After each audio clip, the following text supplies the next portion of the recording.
Arriving in an enormous and heavy box this week came a Kickstarter I and many others have been long awaiting, the Darkest Dungeon board game. As you can see, this is still in its cellophane packaging, but I wanted to give you the same experience I had in opening it, though I've tried to fast forward the more boring bits whenever I can. The box itself is semi-matte finish and tightly fitting, and opens to a thank you note from Mythic Games, quite usual for a Kickstarter these days. There's also an advert for the Mythic Games shop, and then we get into components. First we have a wrapped package of 2 thick board tokens, and below that a similarly wrapped pack of thick game boards with a spacer to keep them in place.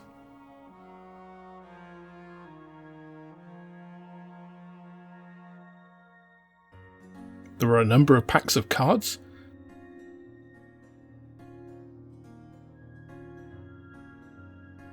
and then this bag of different 10 and 6-sided dice. More packs of cards, then a final number of different boards, cards and sheets. Under these are a number of resealable and branded plastic bags to keep tokens in, which is a nice touch. So having freed all these components from their shrink wrap, let's have a look at them in a little more detail. First we have the very thick board tokens, which are nicely printed in full colour with a just off matte finish. They come away from the card easily, with no burrs or tearing, being really nicely cut.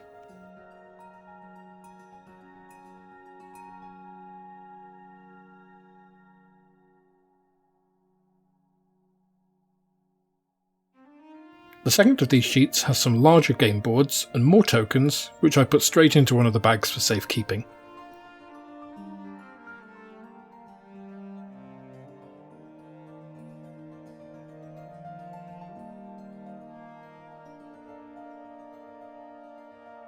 I also removed all of these location pieces from their board,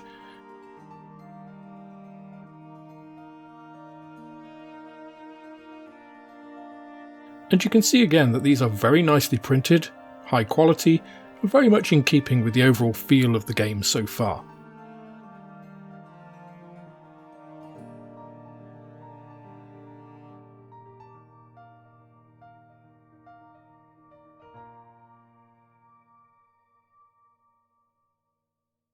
Moving on to the game boards, these are double-sided, again printed in full colour with a very distinctive art style of the video game. They are very sturdy, and there are 14 of them in total, so 28 sides, which should allow for a large variation in dungeon layouts.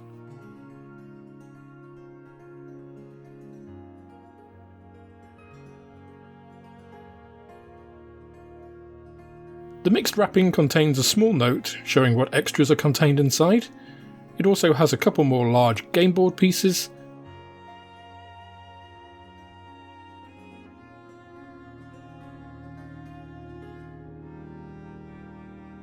various cards,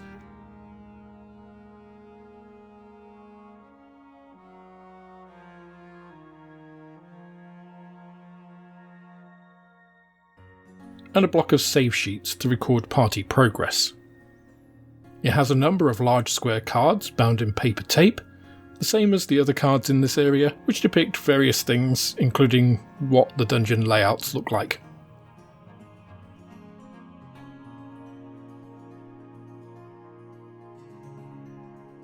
The next item is a flat-packed save box, which I quickly assembled, and is a lot more sturdy than you might first assume. Underneath all this we finally get to the rules, starting off with a quick start sheet called The Old Road. This is nicely printed in full colour with lots of pictures, and it's always nice to see these in complex games like this. Next up is the main rulebook, which again is very nicely produced in the same full colour eggshell finish, which does lend an air of quality to the whole production. It very clearly lays out everything in the game, including the miniatures with their names, which is nice for future reference. As you can see, flicking through the rules, they're very pictorial and they seem to have plenty of examples in them, a good initial sign. We then have another pack of tokens which I opened, pressed out and put into bags. Not the most riveting video piece, so I'll skip ahead here. I wanted to check if all the tokens would fit in the save box, because box control is one of my most highly prized aspects of any board game. As you can see here, I've got the tokens bagged and rolled up, and as I'm trying to show, though it's not that clear on the video, is that the bags have a small hole in them to stop air being trapped in when you condense them. It's a small thing, but I like the attention to detail. As you can see, it really helps in rolling up the bag, and all the tokens do indeed fit into the save box. Moving on to the cards, these follow the same pattern as the other components. Full colour printing with a semi-matte finish. These ones happen to show boss enemy abilities, but there are similar ones for many aspects of the game, and I won't go through all of these as they all follow the same general production quality.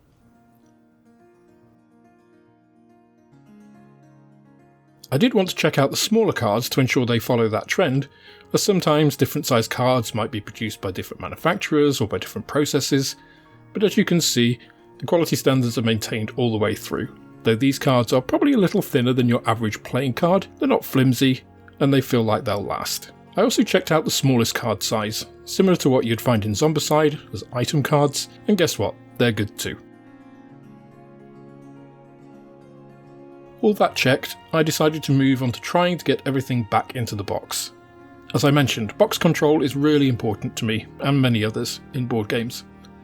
A board game with fiddly bits and nowhere to put them means that you either might lose pieces, or setting up and putting away the game actually interferes with playing the game, meaning it's less likely to get playtime than others. I think this is a really important factor overlooked by many companies, especially when making Kickstarters. I was initially a bit concerned when unpacking the Darkest Dungeon board game due to it having lots of different types, sizes and shapes of pieces and cards. The easy bit was getting the save box with the tokens in together and the dice and location tokens. Cards weren't actually a problem at all, just being a minor game of Tetris, but the other boards, bits and bobs took a bit of experimenting with and shifting about to get a good fit, as you can see. Having said that, it wasn't too onerous, and once in, the boards and their spacers fit well, and there's still a little room in the box. Not the best box control, but not particularly detracting from the ease of use, I'd say. Next up are the miniatures for the game, which are contained separately in the Strong Box. Opening this up reveals two sub-boxes, each containing vac-formed trays with covers.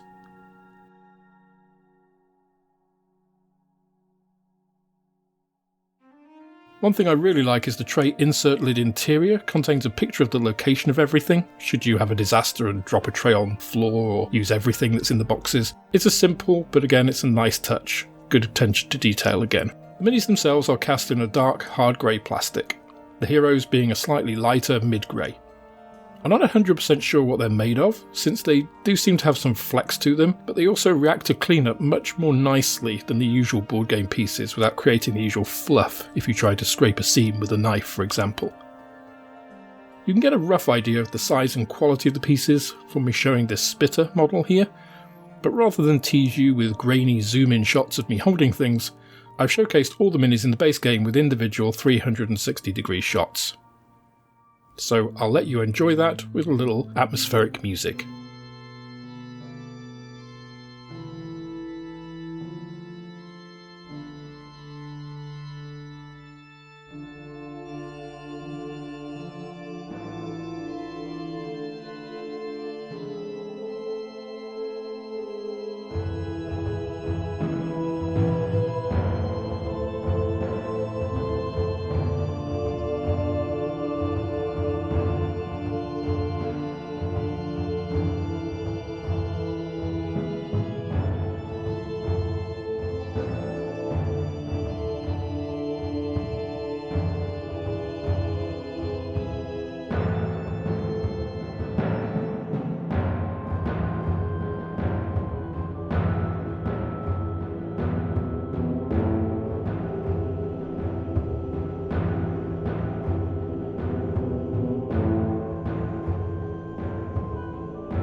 Overall, the Darkest Dungeon board game looks pretty nice.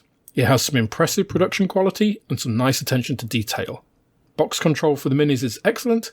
I just wish it was as good for the main game, which is merely okay.